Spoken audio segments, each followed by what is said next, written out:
Hello दोस्तों, जय Hind classes के यूट्यूब चैनल पर आपका स्वागत है। दोस्तों, आज हम हिंदी से संबंधित बहुत ही महत्वपूर्ण प्रश्नोत्तरी के बारे में बात करने वाले हैं। लेकिन उससे पहले बात करें, इसमें जो आगे के जो 4 क्वेश्चन है वो आज कब 23 जून आज ही के दिन जो अभी अपने फर्स्ट ग्रेड का जो जीके के पेपर में 4 क्वेश्चन जो हिंदी के आए हैं वो 5 क्वेश्चन आते हैं वैसे, पर एक क्वेश्चन वो उसमें परिभाषित शब्दावली वाला था वो नहीं लिया है। बाकी के जो 4 क्वेश्चन है उन क्वेश्चनों को आगे रखा है। उसके बाद मेरे द्वारा इस बनाए गए हिंदी के बहुत ही महत्वपूर्ण स्तरीय प्रश्न हैं।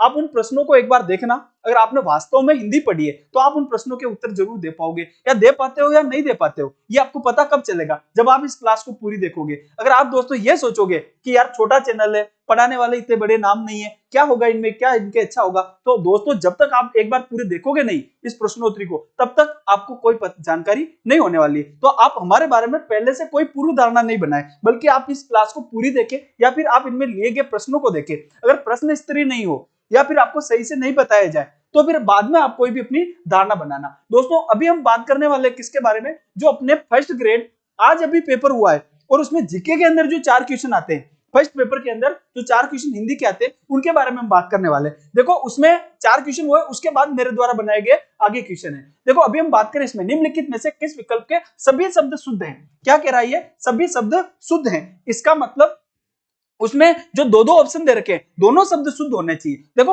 फर्स्ट ऑप्शन में है चरमोत्कर्ष। अगर हम इसके बारे में बात करें तो चरमोत्कर्ष ये सही है या गलत है। देखो, ये चरमोत्कर्ष बिल्कुल ही गलत है, क्योंकि चरमोत्कर्ष अगर हम इसके अर्थ की बात करें तो इसमें निकलता है चर्म प्लस उत्कर्ष। चर्म प्लस उत्कर्ष, चर्म का अर्थ होता है चमड़ा, तो ये चर्मोत्कर्ष का अर्थ चमड़े का उत्कर्ष नहीं होता है। चर्मोत्कर्ष कैसे लिखा जाता है दोस्तों, चर्मोत्कर्ष ऐसे लिखा जाता है, चर्मोत्कर्ष, चर्मोत्कर्ष ऐसे लिखा जाता है तो सही होता है, क्योंकि इसमें क्या निकलता है, चरम प्लस उत्कर्ष। चरम प्लस उत्कर्ष मतलब चरम का अर्थ होता है दोस्तों अंतिम।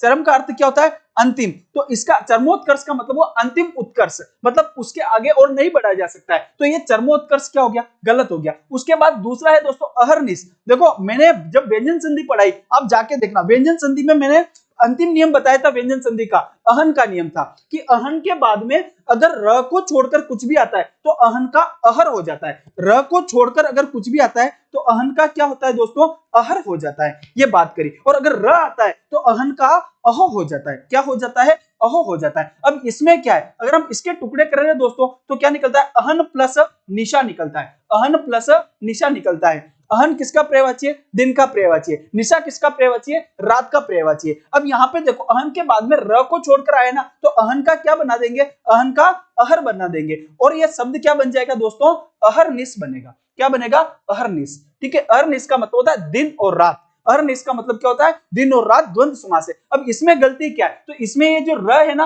अहरनिश, अहर, ये ह के बाद में र बोला जा रहा है, तो ये र इसके ऊपर आना चाहिए, न के ऊपर। तो इस प्रकार ये शब्द भी क्या हो जाता है दोस्तों, गलत हो जाता है। उसके बाद दोस्तों हम इसके बारे में बात करें तो ये क्या है, त्रिकुटी। त्रिकुटी को लिखा जाएगा दोस्तों ऐसे, तो ये त्रिकुटी क्या हो गया, गलत। उसके बाद त्योहार। दोस्तों, शब्द शुद्धि में बहुत ज्यादा पूछा जाता है त्योहार। त्योहार के ऊपर याद रखना आप, हमेशा एक मात्रा आती है, त्योहार बिल्कुल सही है, त्योहार सही है, लेकिन इसमें त्रिकुटी गलत है। तो ये क्या कह रहा है, सभी शब्द शुद्ध होने चाहिए, तो इसका मतलब ये ऑप्शन भी नहीं हो सकता। उसके बाद देखो कई, कई कई, कई कई बिल्कुल सही है।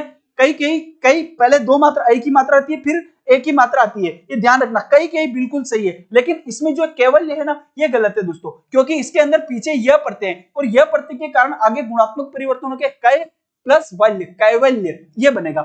यहाँ पे 2 मात्रा आएगी तो ये कैवल्य गलत हो गया, कई कई ये सही है। तो एक सही है, एक गलत है, तो ये ऑप्शन भी अपना सही नहीं हो सकता। उसके बाद दोस्तों इधर क्या है, अंतरात्मा। अंत प्लस आत्मा, अंत प्लस यामी, अंतरात्मा और अंतर्यामी ये दोनों ही शब्द सही है। इसका मतलब अपना ऑप्शन कौन सा सही हो जाएगा दोस्तों, इसमें डी ऑप्शन सही हो जाएगा।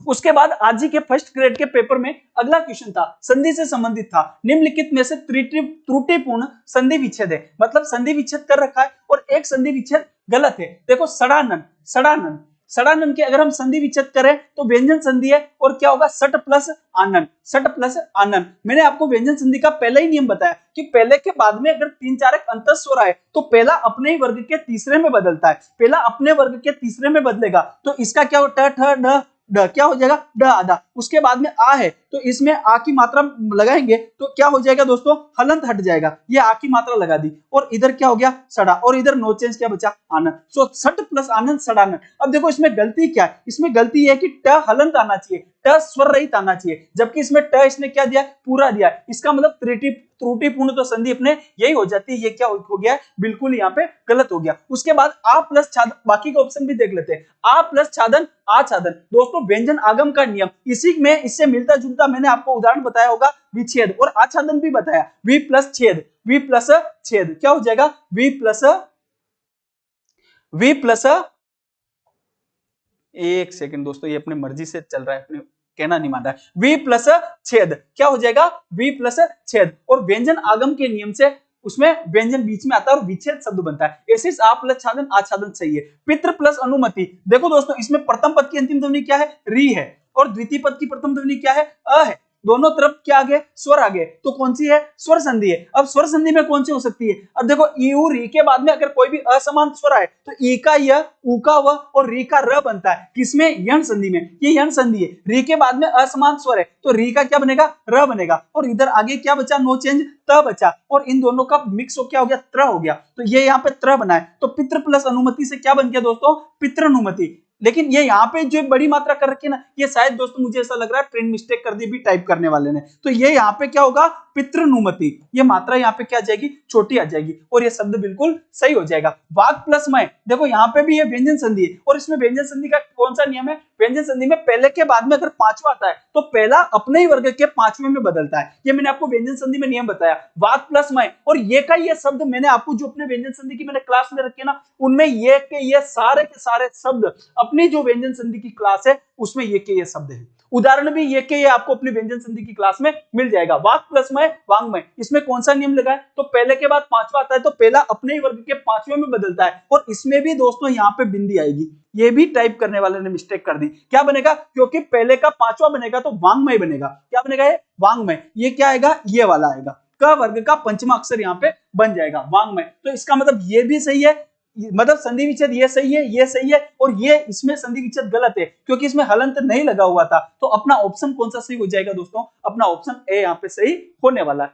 उसके बाद दोस्तों अगला क्वेश्चन था, निम्नलिखित में से सही विलोम शब्द युग्म है, मतलब विलोम शब्द का क्वेश्चन है, सही विलोम शब्द कौन सा है, श्वेत शुक्ल, श्वेत श्वेत शुक्ल दोस्तों दोनों विलोम नहीं है, श्वेत शुक्ल का विलोम होता है दोस्तों कृष्ण, क्या होता है, कृष्ण, शुक्ल पक्ष कृष्ण पक्ष, शुक्ल यानी सफेद, श्वेत होता है, तो दोनों ये विलोम नहीं है, ठीक है। और श्वेत का विलोम अगर हम बात करें तो दोस्तों श्याम होता है, क्या होता है, श्वेत का विलोम क्या होता है, श्याम होता है। सामान्य, सामान्य का विलोम गौण नहीं होता, सामान्य का विलोम दोस्तों विशेष होता है, क्या होता है, विशेष होता है, और गौण का विलोम मुख्य होता है, गौण का विलोम क्या होता है, मुख्य होता है, तो दोनों ये एक दूसरे के विलोम नहीं है। असक्त, असक्त का विलोम अनासक्त नहीं होता, अनासक्त विलोम दोस्तों आसक्त का होता है, किसका होता है, आसक्त का विलोम क्या होता, अनासक्त होता, तो ये सही होता, तो ये भी गलत, ये भी गलत, ये भी गलत। सही विलोम शब्द युग में संकीर्ण का विस्तीर्ण, बिल्कुल दोस्तों ये अपना सही हो जाएगा, संकीर्ण का विलोम क्या होता है दोस्तों, विस्तीर्ण होता है, तो इसमें कौन सा ऑप्शन सही हो जाएगा, 4 नंबर ऑप्शन सही होने वाला है, ठीक है। एक ये क्वेश्चन भी अपने आज आया था, निम्नलिखित में से अनीय प्रत्यय से निर्मित शब्द नहीं है, अनीय प्रत्यय, ठीक है, प्रत्यय से बहुत महत्वपूर्ण, और एक अपने दोस्तों क्वेश्चन आता ही आता है, एक तो आता है अपने अनीय प्रत्यय, कौन सा, अनीय प्रत्यय कंफ्यूज करता है, और एक है अपने ऐसे ईय प्रत्यय, ठीक है, ईय प्रत्यय। अब देखो अगर हम इसमें बात करें तो इसमें रम धातु है और उसमें अनीय प्रत्यय जुड़ा है, अनीय, अनीय प्रत्यय जुड़ा है, और ये फिर मूर्धन्यकरण के नियम से न का अन हो गया, रमणीय बिल्कुल सही है। दृश्य धातु है, कौन सी धातु है, दृश्य धातु है, और उसके अंदर अनीय प्रत्यय जुड़ा है, और शब्द क्या बन गया, दृष्णीय बन गया। मन धातु है, मन धातु है और उसमें अनीय जुड़ा है, मन में अनीय जुड़ा है, माननीय बन गया। पानी प्लस अनीय, पानीनीय नहीं है, ये पानीनीय है और उसमें फिर ईय लगा है, तो इसका मतलब अपने प्रत्यय अनीय प्रत्यय से निर्मित शब्द नहीं है, तो इसमें अनीय प्रत्यय नहीं है, पाणिनि मूल शब्द है, क्या शब्द है, मूल शब्द पाणिनि, और उसके अंदर प्रत्यय कौन सा लगा है, ईय प्रत्यय लगा है, तो फिर कौन सा शब्द अपने सही हो जाएगा, अपने सी ऑप्शन यहाँ पे सही होने वाला है, ठीक है दोस्तों। अब ये जो अपने 4 ही क्वेश्चन थे, ये 4 ही क्वेश्चन कौन से थे, ये 4 ही क्वेश्चन वो थे जो आज के फर्स्ट ग्रेड का जो पेपर हुआ है उसमें आए हुए। अब यहां से जो अपने प्रश्न शुरू होते हैं वो प्रश्न अपने द्वारा बनाए हुए प्रश्न है। अब इनके आंसर दोस्तों आप बताना। प्रश्नवाचक सर्वनाम नहीं है, प्रश्नवाचक सर्वनाम नहीं है, ठीक है। किसी, किसी, किसे, कौन, क्या। देखो किसे प्रश्नवाचक। भाई सर्वनाम हमने देखा ना, जिन शब्दों का प्रयोग संज्ञा के स्थान पे किया जाता है वो क्या कहलाते हैं? सर्वनाम कहलाते हैं। सर्वनाम के 6 भेद है: पुरुष, प्रश्न, निश्चय, अनिश्चय, निज संबंध। प्रश्नवाचक सर्वनाम कौन प्रश्नवाचक है? क्या प्रश्नवाचक है? किसे प्रश्नवाचक है? किसी, किसी, किसी, कोई, कुछ। ये दोस्तों कौन से सर्वनाम है? अनिश्चयवाचक है। कौन से है ये? अनिश्चयवाचक सर्वनाम है। अनिश्चयवाचक सर्वनाम है। तो अपना ऑप्शन दोस्तों कौन सा सही हो जाएगा? किसी सही हो जाएगा, क्योंकि किसी प्रश्नवाचक नहीं है, बल्कि ये क्या है? अनिश्चयवाचक सर्वनाम है। देखो दोस्तों अगला क्वेश्चन देखना आप। काल से प्रभावित होने वाला विकारी शब्द नहीं है। मतलब जब हम अभी हमने विकारी अविकारी शब्दों के बारे में बात करी ना, लिंग, वचन, कारक, काल, ये विकारी है। लेकिन एक ऐसा शब्द है जो सिर्फ काल से प्रभावित होने वाला विकारी शब्द, जो सिर्फ काल से प्रभावित, मतलब काल से प्रभावित होता है। संज्ञा काल से प्रभावित नहीं होती, सर्वनाम काल से प्रभावित नहीं होता, विशेषण काल से प्रभावित नहीं होता। जैसे काल, आप वर्तमान काल की क्रिया है, अगर आपने उसको भूतकाल को बना दिया तो सिर्फ क्रिया में परिवर्तन होगा, संज्ञा, सर्वनाम और विशेषण में कोई परिवर्तन नहीं होगा। जैसे राम अच्छा पढ़ता था, राम अच्छा पढ़ता है, तो राम अच्छा पढ़ता था, राम अच्छा पढ़ता है, राम अच्छा पढ़ेगा। ये परिवर्तन किसमें हो रहा है दोस्तों? ये सिर्फ क्रिया में परिवर्तन हो रहा है। तो काल से प्रभावित होने वाला विकारी शब्द कौन सा है दोस्तों? काल से प्रभावित होने वाला विकारी शब्द कौन सा है? क्रिया है। बाकी जो अपने है ना, जो विकारी शब्द, संज्ञा भी विकारी शब्द है, सर्वनाम विकारी शब्द है, विशेषण भी विकारी शब्द है, लेकिन इनमें लिंग, वचन आदि के आधार पर परिवर्तन होता है, काल के आधार पर इनमें परिवर्तन नहीं होगा। काल के आधार पर दोस्तों परिवर्तन किसमें होता है? क्रिया में काल के आधार पर परिवर्तन होता है। अगला क्वेश्चन देखो आप, द्विकर्मक क्रिया का उदाहरण है। दोस्तों हमने कर्म के बारे में बात करी। अखबार हवा में उड़ रहा है, अखबार हवा में उड़ रहा है, इसमें क्या है? उड़ना क्रिया है। और क्या उड़ना? आपको क्रिया से क्या करना है? क्या प्रश्न करना है? क्या उड़ना? कोई आंसर नहीं है, तो ये अकर्मक क्रिया है। और अकर्मक क्रिया है तो दोस्तों दो कर्म तो हो ही नहीं सकता। द्विकर्मक का मतलब होता है जिसमें दो कर्म हो, वो क्या कहलाती है? द्विकर्मक क्रिया कहलाती है। तो उड़ना कौन सी क्रिया है? अकर्मक क्रिया है। नाव पानी में तैर रहा है, क्या है? नाव पानी में तैर रही थी, तैरना क्रिया है, तैरना क्रिया है। और तैरना कैसी क्रिया है? अकर्मक क्रिया। क्या तैरना? क्या तैरना? कोई आंसर नहीं है, अकर्मक क्रिया। माँ बच्चों के लिए मिठाई बनाती है, बनाना क्रिया है। कौन सी क्रिया है? बनाना क्रिया है। क्या बनाना? मिठाई बनाना। क्या बनाना? मिठाई बनाना। तो मिठाई यहाँ पे क्या है? कर्म है।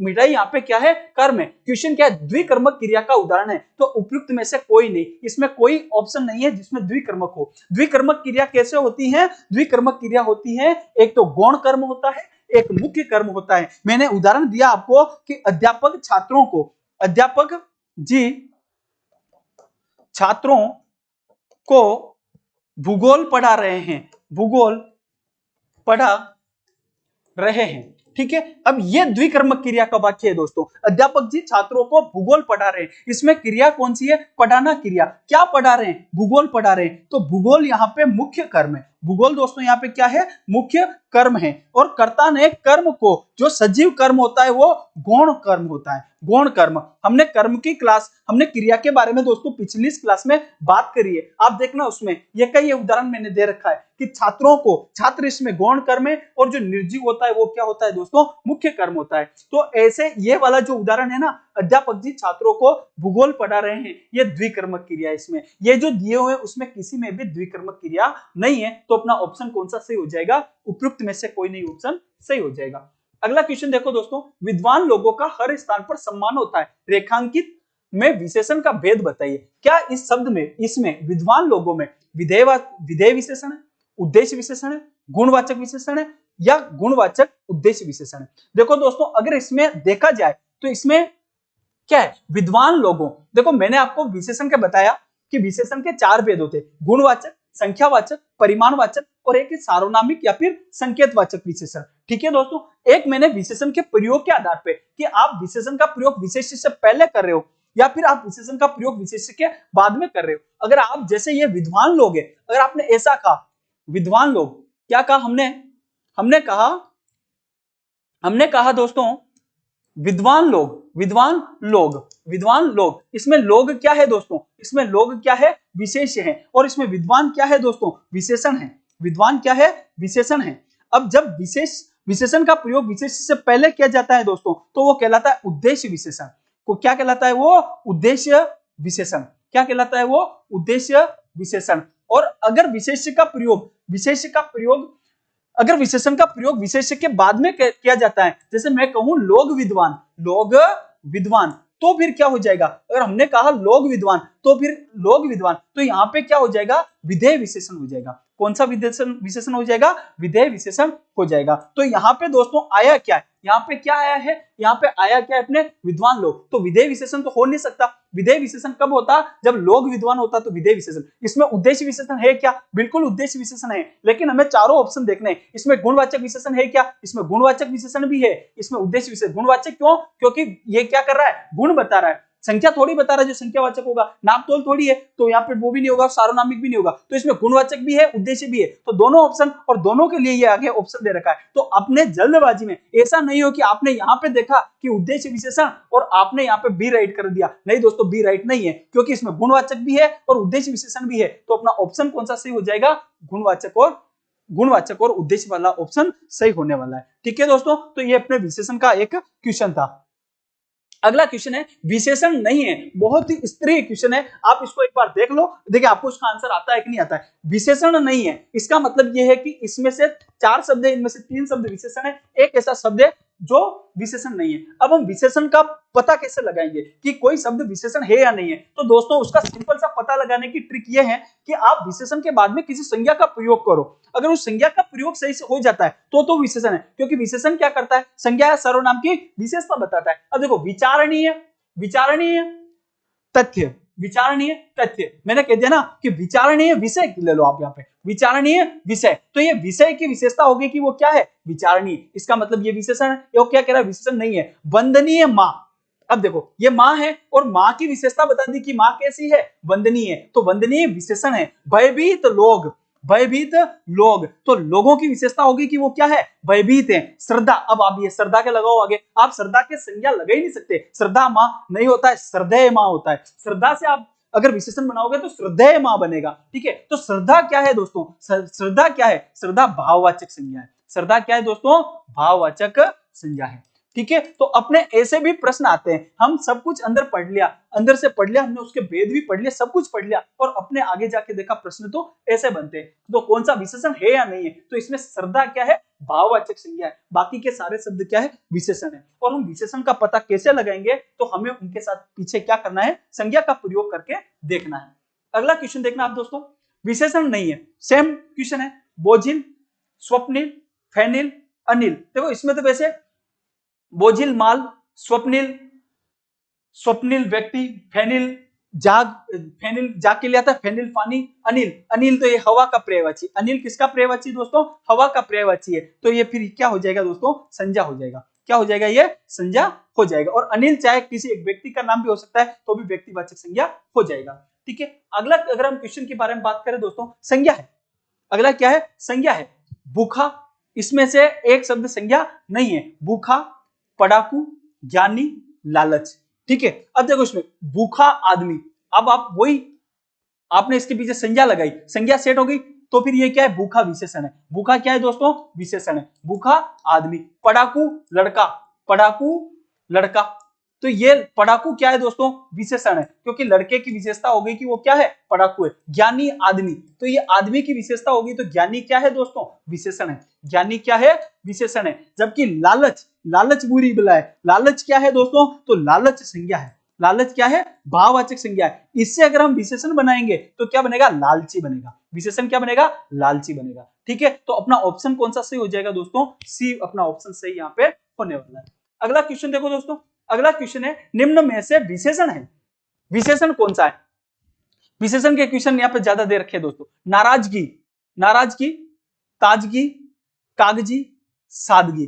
ठीक है, निम्नलिखित में से विशेषण है। अब देखो नाराजगी, अब इसके पीछे आप संज्ञा लगाओ, नाराज आदमी हो सकता है, नाराजगी नहीं, नाराज विशेषण है और उससे भाववाचक संज्ञा बनाए नाराजगी, तो ये क्या है दोस्तों, भाववाचक संज्ञा है। क्या है ये, भाववाचक संज्ञा। भाववाचक संज्ञा हम 5 प्रकार से बनाते हैं, संज्ञा से, सर्वनाम से, विशेषण से, अव्यय से, है ना, और क्रिया से। ऐसे हम 5 प्रकार से भाववाचक संज्ञा बनाते हैं। तो ये विशेषण से नाराज विशेषण है, नाराज आदमी, नाराज आदमी, ठीक है, नाराजगी आदमी नहीं होता है, नाराज आदमी ना, तो ये नाराजगी भाववाचक है। ताजगी, ताजा फल होता है, ताजा विशेषण है, ताजा विशेषण है और ताजगी क्या बन गया, भाववाचक बन गया। सादा आदमी, सादा विशेषण है और सादगी क्या बन गया, भाववाचक बन गया। कागज, कागज संज्ञा है और उससे बना कागजी, कागजी कार्यवाही, कागजी कार्यवाही। आप कार्यवाही की विशेषता हो गई कि वो कार्यवाही कैसी है, कागजी है। तो दोस्तों विशेषण कौन सा शब्द हुआ, विशेषण शब्द हो गया कागजी शब्द, यहाँ पे क्या है, विशेषण है।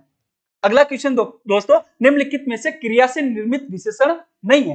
कौन सा विशेषण है जो क्रिया से निर्मित नहीं है, मतलब आप विशेषण निकालने के बाद, भाई मैंने कहा ना कि अभी विशेषण कौन सा क्रिया से निर्मित विशेषण नहीं है, मतलब आप उसको इससे प्रत्यय निकालोगे, उसके बाद बचने वाला शब्द क्या है, जैसे मरियल, अड़ियल, सड़ियल, दड़ियल। अब इसमें से एक ऐसा है जो क्रिया, देखो मरियल, मरियल में क्या है, मरना क्रिया है, मरियल में क्रिया कौन सी है, मरना क्रिया है, तो मरियल क्या हो गया, क्रिया से निर्मित हो गया। अड़ियल, अड़ियल में क्या हो गया, अड़ना क्रिया है, क्या है, अड़ना क्रिया है, तो क्या हो गया दोस्तों, अड़ियल। सड़ियल में क्या है दोस्तों, सड़ियल, सड़ियल, सड़ियल में सड़ना क्रिया है, सड़ना क्या है, क्रिया है, सड़ना क्रिया, क्रिया से सड़ियल बना, अड़ना क्रिया से यल प्रत्यय इसमें अड़ियल बना, और मरना क्रिया से मरियल बना, ठीक है। दड़ियल, दड़ियल में इसमें दाढ़ी, दाढ़ी है, क्या है, दाढ़ी है, और दाढ़ी क्या है दोस्तों, संज्ञा है, दाढ़ी क्या है, ये संज्ञा हो गया। तो दड़ियल दाढ़ी से बना है, दड़ियल किससे बना है, ये दाढ़ी से बना है, और दाढ़ी क्या है दोस्तों, संज्ञा है, दाढ़ी क्या है, संज्ञा है। अपने क्या करा, निम्नलिखित में से क्रिया से निर्मित विशेषण नहीं है, तो ये क्रिया से नहीं है, ये संज्ञा से निर्मित है। किससे निर्मित है, संज्ञा से निर्मित है। अगला क्वेश्चन, निम्नलिखित में से किसमें विसर्ग संधि नहीं है, विसर्ग संधि नहीं है, नीरस, नीरज, नीरव, निरोग। देखो सब सेम सेम सेम सेम लग रहे ना। अब इसमें एक यही क्वेश्चन, यही ऑप्शन ऐसे भी आ सकता है, निम्नलिखित में से किस शब्द में, किस शब्द, निम्नलिखित में से किस शब्द में निरुपसर्ग नहीं है, निरुपसर्ग, कौन सा उपसर्ग नहीं है, निरुपसर्ग नहीं है। अगर ये आ जाए तो भी ये कि ये ऑप्शन रह सकते हैं, क्योंकि निरुपसर्ग किसमें निकलेगा, विसर्ग संधि में ही निकलेगा। अब देखो दोस्तों, हम इसके बारे में बात करें, इसके बारे में बात करें तो विसर्ग संधि से इसके टुकड़े क्या होंगे, निह प्लस रस, निह प्लस रस। अब देखो दोस्तों, इसमें क्या है, विसर्ग से पहले यू और उसके बाद में अगर कोई भी घोष है तो फिर विसर्ग का क्या बनता है, र बनता है, विसर्ग का क्या बनता है, र बनता है। लेकिन अगर इधर द्वितीय पद में घोष में अगर र आ जाता है, हमने बात करी थी, अगर द्वितीय पद में अगर र आ जाता है तो प्रारंभिक र का लोप होके प्रारंभिक मात्रा दीर्घ हो जाती है, प्रारंभिक मात्रा क्या हो जाती है, दीर्घ हो जाती है। जैसे हमने दोस्तों बात करी दूह प्लस राज, दूह प्लस राज, दूह प्लस राज। अब ये विसर्ग से पहले यू है, उसके बाद में र घोष है, लेकिन ये र आ गया ना, इसलिए इसकी इसमें र नहीं बन के क्या बना है, प्रारंभिक मात्रा दीर्घ हुई है और शब्द क्या बनेगा, दुराज शब्द बनेगा। ऐसे इसमें प्रारंभिक मात्रा दीर्घ हुई और शब्द क्या बना अपना, नीरस बना। तो इसमें क्या है, निरुपसर्ग है, उपसर्ग तो कौन सा निकलेगा, निर निकलेगा, और इसमें संधि कौन सी है दोस्तों, निह प्लस रस निकलेगा। निरव क्या निकल जाएगा, निह प्लस रव, निह प्लस रव, और ये भी र आने के कारण प्रारंभिक मात्रा दीर्घ हुई है। निरोग, निह प्लस रोग, निह प्लस रोग, र आने के कारण प्रारंभिक मात्रा दीर्घ हो गई। निर इसमें उपसर्ग है। अब देखो नीरज, इसमें अगर हम देखें ना तो इसमें मूल शब्द नीर है और फिर ये क्या है, ज है। नीर किसका पर्यायवाची है, पानी का पर्यायवाची है। ज का मतलब क्या है, जन्म लेना, जो पानी में जन्म लेता है वो कौन, नीरज किसका पर्यायवाची है, कमल का पर्यायवाची है। तो इसमें विसर्ग संधि नहीं है, संयोग से मिले हुए हैं। संयोग से क्या मिला है, नीर में ज मिला है, नीर पानी, ज मतलब जन्म लेना, पानी में जो जन्म लेते हैं कौन, कमल। तो नीरज किसका पर्यायवाची दोस्तों, कमल का पर्यायवाची। नीरज में कोई संधि नहीं है, बल्कि नीरस में, नीरव में और निरोग में कौन सी संधि है, विसर्ग संधि है। और अगर हम उपसर्ग की बात करें तो कौन सा उपसर्ग है दोस्तों, निरुपसर्ग है। कौन सा उपसर्ग है, निरुपसर्ग। उसके बाद दोस्तों अगला है, निम्न में गार प्रत्यय नहीं है। कौन सा, गार प्रत्यय। अब देखो अपने देखने पे गार गार गार गार, लेकिन एक शब्द ऐसा है जिसमें गार प्रत्यय नहीं है। गार का मतलब होता है करने वाला, जैसे यादगार, याद करने वाला, मददगार, मदद करने वाला, गुनाहगार, गुनाह करने वाला, कारागार। दोस्तों इसमें कारागार में गार प्रत्यय नहीं है, इसमें कारा प्लस आगार निकलेगा, कारा प्लस क्या निकलेगा, आगार। तो इसमें जो पीछे शब्द है ना, ये दीर्घ स्वर संधि है और आगार है इसमें पीछे शब्द, तो इसमें गार प्रत्यय नहीं है कारागार में। बाकी इसमें सब में याद प्लस गार निकल जाएगा, यादगार, याद प्लस गार, गार प्रत्यय अपने विदेशी प्रत्यय, याद प्लस गार, यादगार, मदद प्लस गार, मददगार, गुनाह प्लस गार, गुनाहगार, कारा प्लस गार नहीं, कारा प्लस क्या निकलेगा, आगार निकलेगा। और इसमें कौन सी संधि है, दीर्घ स्वर संधि है। तो फिर दोस्तों ये वाला अपना ऑप्शन सही हो जाएगा। अगला क्वेश्चन है दोस्तों, निम्न में से भिन्न उपसर्ग है। देखो उपसर्ग आपने भी पढ़े होंगे और मैंने भी यहाँ पढ़ा रखे। अब आप देखना, दूलड़ी भिन्न उपसर्ग, दूलड़ी, दू नाली, दूबला, दुपट्टा। अब ये क्या कह रहा है, सब में दू दू दू है। अब ये क्या कह रहा है, निम्नलिखित में से भिन्न उपसर्ग है। अलग उपसर्ग कौन सा है, दूलड़ी। अब ये दो उपसर्ग मैंने आपको बताया ना, जो दो उपसर्ग है वो किसके अर्थ में आता है, दो के अर्थ में आता है। किसके अर्थ में आता है, दो के अर्थ में आता है। दूलड़ी, दूलड़ी। और इसमें कौन सा समास होगा, द्विगु समास, द्विगु समास, द्विगु समास। पहला पद संख्यावाची होता है तो द्विगु समास होता है। दो लड़ी, दो लड़ियों का समाहार। दो नाली, दो नालियों का समाहार। दो पट्टा, दो पट्टों का समाहार, मतलब दो पट्टे हैं जिसमें वो दो पट्टा। दूबला, अब ये दूबला, दूबला, ये यहाँ पे दू नहीं, वो दुर्बल से बना है। दुर्बल, दुर्बल, दुर्बल होता है ना, दूर मतलब जो कमजोर है, वो दुर्बल, कम बल वाला। ठीक है, यहाँ पे दू का अर्थ दो नहीं है। दू का अर्थ क्या नहीं है, दो नहीं है। तो यहाँ पे इसका प्रयोग क्या हो जाएगा, गलत हो जाएगा। निम्नलिखित में से भिन्न उपसर्ग है, तो फिर कौन सा हो जाएगा दोस्तों, दुर्बला अपने क्या हो जाएगा, भिन्न हो जाएगा। अगला क्वेश्चन है दोस्तों, निम्न में से किसमें उपसर्ग नहीं है। देखो किसमें उपसर्ग नहीं है, आम लोग, आमदनी, आम सभा, आम तौर। देखो है या नहीं है, आपको क्वेश्चन देख के लग रहा होगा सब सेम सेम लग रहे कि नहीं लग रहे। आम लोग, आम का मतलब होता है साधारण, आम लोग साधारण लोग, आम सभा साधारण सभा, आम तौर साधारण तौर पर। जबकि यहाँ क्या है, आमदनी, यहाँ पे आमदनी नहीं है, यहाँ पे मूल शब्द आमद है। आमद प्लस नी मिला हुआ है। जो इनकम है उसके लिए आता है, इनकम होता है ना अपने, इनकम है ना, उसके लिए आता है आमदनी। ठीक है, और इसमें मूल शब्द क्या है, आमद में नी जुड़ा हुआ है। तो इनमें से किसमें उपसर्ग नहीं है, तो इसमें कोई उपसर्ग नहीं है, आमद मूल शब्द है। जबकि इसमें आम उपसर्ग है, इसमें भी आम उपसर्ग है, इसमें भी आम उपसर्ग है।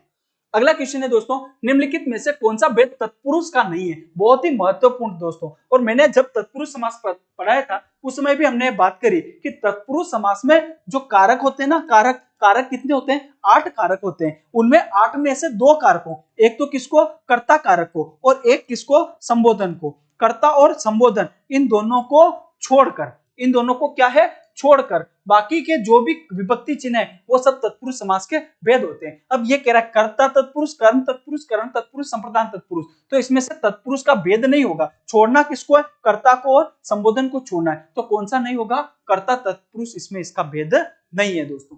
फिर उसके बाद अगला अपना जो क्वेश्चन है दोस्तों, वो है निम्नलिखित में से किस विकल्प में कर्मधारय समास है। कर्मधारय समास किसमें, सुबोध, अनुरूप, सानंद, निडर। अब देखो इसमें अगर हम सुबोध, सु उपसर्ग की बात करें तो किसके अर्थ में आता है, अच्छे के अर्थ में आता है। सु है जो बोध, सु है जो बोध।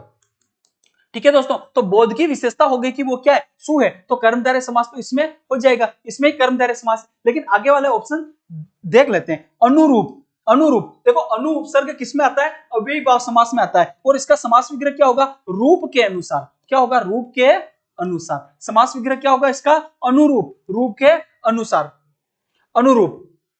निडर क्या होगा, डर से रहित। क्या होगा, डर से रहित। अव्ययी भाव समास, कौन सा समास है इसमें, अनुरूप में कौन सा समास है, अव्ययी भाव समास। निडर में कौन सा समास है, डर से रहित, अव्ययी भाव समास। सानंद, सानंद आनंद के सहित, स प्लस आनंद, इसमें दीर्घ स्वर संधि है, और क्या निकलेगा, आनंद के साथ, आनंद के साथ, आनंद के साथ, सानंद। इसमें भी कौन सा समास है, अव्ययी भाव समास, अव्ययी भाव समास।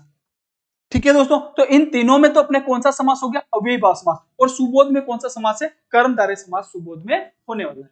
अगला क्वेश्चन है अपने, मनोहर शब्द का सही समास विग्रह होगा। मनोहर, मनोहर अगर हम इस शब्द के संधि विच्छेद की बात करें तो क्या होगा, मन प्लस हर, मन प्लस हर। विसर्ग संधि इसमें होगी, विसर्ग से पहले अ, उसके बाद में अगर कोई गोस हो तो विसर्ग का ओ बनता है। विसर्ग से पहले ईयू, उसके बाद अगर कोई गोस हो तो विसर्ग का र बनता है। ये हमने विसर्ग संधि में बात करी। ठीक है, अब ये कह रहा है कि इसमें समास विग्रह क्या होगा, तो मन को हरने वाला, मन से हरने वाला, मन को हारने वाला, मन से हारने वाला, मन को हरने वाला, मन को हरने वाला। कर्ता ने कर्म को, तो कौन सा हो जाएगा, कर्म तत्पुरुष समास है। कौन सा समास है, कर्म तत्पुरुष समास इसमें हो जाएगा।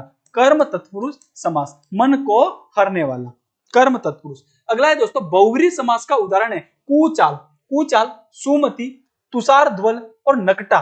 देखो अब इसमें देखना, कुचाल, कु किसके अर्थ में आता है, बुरे के अर्थ में। कु यानी कुत्सित है जो चाल, इसका समास विग्रह क्या होगा दोस्तों, कुत्सित है जो चाल। ठीक है, और कौन सा समास है इसमें, बहुव्रीहि अपने कर्मधारय समास है। कौन सा समास हो जाएगा कुचाल में, कर्मधारय समास। कर्मधारय समास। ठीक है, सुमति, सुमति, सु है जो मति, सु का मतलब क्या है, अच्छा, अच्छी है जो मति, तो मति की विशेषता होगी इसमें भी कौन सा, कर्मधारय समास। तुषार ध्वल, जो तुषार है जो ध्वल है, जो तुषार है जो ध्वल है, विशेषण विशेष का विशेषण विशेष, विशेषण विशेष दोनों आ गए, तुषार भी है और ध्वल भी है, तो इसमें भी दोस्तों कर्मधारय समास है। अब ये क्या कह रहा है, नकटा, नाक कटा है जिसका, अब किसी का नाक कटा है हम उसको नकटा नहीं कहते, किसी के आचार व्यवहार विशेष देख के कोई अगर जो आदमी होता है ना बेशर्म आदमी हो जाता है, हम उसको फिर कहते हैं तो नकटा है, तो हम विशेष उस आदमी विशेष के लिए वो शब्द रूढ़ हो चुका है नकटा। नकटे का वास्तव में नाक कटा नहीं होता है, अगर किसी व्यक्ति का नाक कटा है और हम उसको नकटा कह रहे हैं तो फिर वो वहां पे बहुव्रीहि नहीं होगा। लेकिन अब नकटा क्या है, नाक कटा होना जरूरी नहीं है, जो बेशर्म व्यक्ति होता है उसके लिए नकटा शब्द क्या हो चुका है, रूढ़ हो चुका है, और जो किसी के लिए रूढ़ हो जाते हैं वहां पे बहुव्रीहि समास होता है। तो फिर दोस्तों नकटा में अपने कौन सा समास हो जाएगा, बहुव्रीहि समास नकटा में हो जाएगा। अगला क्वेश्चन है दोस्तों अपने, निम्नलिखित में से असंगत को चुनिए। सदिच्छा, सदिच्छा, देखो हम इसकी अगर टुकड़े करें ना दोस्तों तो इसमें व्यंजन संधि है और क्या निकलता है, सत प्लस इच्छा, सत प्लस इच्छा, सत प्लस इच्छा। व्यंजन संधि का मैंने पहला नियम बताया कि पहले के बाद में अगर 3-4 एक अंत स्वर आए तो पहले का तीसरा बनता है, पहले के बाद में त पहला है वर्ग का, उसके बाद में ये स्वर आ गया तो ये त अपने ही वर्ग के तीसरे में बदलेगा, अपने वर्ग का तीसरा कौन सा, त था द, तो इसका क्या बनेगा द, और द के अंदर एक ही मात्रा लगेगी, सदिच्छा। ठीक है, अब ये कह रहा है कर्मधारय समास, संधि विच्छेद नहीं पूछा इसने, समास पूछा। समास तो क्या है, सद, सद का मतलब है अच्छी, सद का मतलब क्या, सत्य या फिर अच्छी, अच्छी है जो इच्छा, तो कर्मधारय समास बिल्कुल सही है। ठीक है, मोहाविष्ट, अपादान तत्पुरुष, अपादान तत्पुरुष कहां पे होता है दोस्तों, जहां पे अलग होने का भाव हो, मोहाविष्ट, मोह में आविष्ट, तो यहाँ पे अधिकरण तत्पुरुष से अपादान तत्पुरुष नहीं होगा, तो असंगत तो दोस्तों यही विकल्प हो जाने वाला है। शांति कुंज संप्रदान, शांति के लिए कुंज संप्रदान, शांति कुंज का समास विग्रह क्या होगा, शांति के लिए कुंज, और के लिए किसका है, संप्रदान का, तो ये बिल्कुल संगत है। भस्माच्छादित, भस्म से आच्छादित, और करण तत्पुरुष कारण को बताता है, वो किससे आच्छादित है, भस्म से आच्छादित है। ठीक है, मोहाविष्ट में अपादान नहीं दोस्तों, कौन सा है, अधिकरण है, तो अपना असंगत वाला ऑप्शन कौन सा सही हो जाएगा, ये वाला ऑप्शन अपने सही हो जाएगा। ये सारे संगत है, ये बिल्कुल सही बताए हुए, लेकिन अपना सही नहीं होगा क्योंकि इसने असंगत पूछा है। सदिच्छा भी बिल्कुल सही है लेकिन अपने यहाँ पे सही नहीं होगा क्योंकि इसने असंगत पूछा है, तो यहाँ पे सही कौन सा होने वाला है, मोहाविष्ट, मोह में आविष्ट।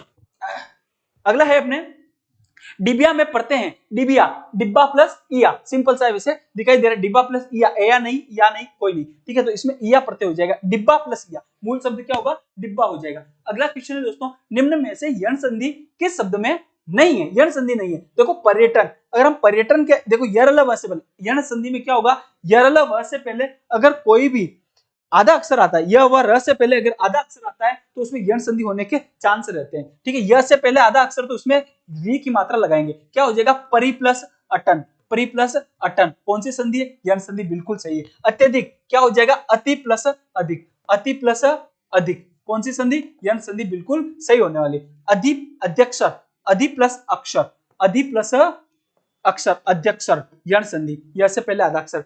भोजनो इच्छुक, ठीक है, अब इसमें क्या होगा दोस्तों, भोजन, भोजन प्लस इच्छुक, भोजन प्लस इच्छुक, भोजन प्लस इच्छुक, अ के बाद में ईयू रियो तो एओ अर बनता है, अ के बाद में ई आया तो ई का अ, और इधर क्या है ई, अ के बाद में ई है तो क्या बन जाएगा, ए बन जाएगा, और ये यहाँ पे ए की मात्रा लगी है, तो दोस्तों कौन सी संधि है इसमें, गुण संधि है, कौन सी संधि है, गुण संधि। ये क्या पूछ रहा है अपने, किस शब्द में यण संधि नहीं है, सिंपल सा है, और इसमें यण संधि नहीं है। अगला है अन्योन्य शब्द में संधि है। देखो अन्योन्य के अगर हम टुकड़े करें तो क्या निकलेगा, अन्य प्लस अन्य, अन्य प्लस अन्य, अन्योन्य। ठीक है, अब विसर्ग के बाद में अ है और उसके बाद में अगर अ क्या है, बोस है, तो फिर विसर्ग का क्या बनता है, अन्योन्य, ये बनेगा। और इसमें भी अगर ये जो अ है ना, इसके लिए आप यहाँ पे अवग्रह लगा सकते हो, क्या लगा सकते हो, अवग्रह लगा के भी आप इसको लिख सकते हो। अवग्रह लगा के एक तो आप ये लिखोगे तो भी सही है, एक हम इसको कैसे लिख सकते हैं, अन्योन्य, ऐसे अवग्रह लगाया और ऐसे अगर हम लिखेंगे तो भी ये क्या है,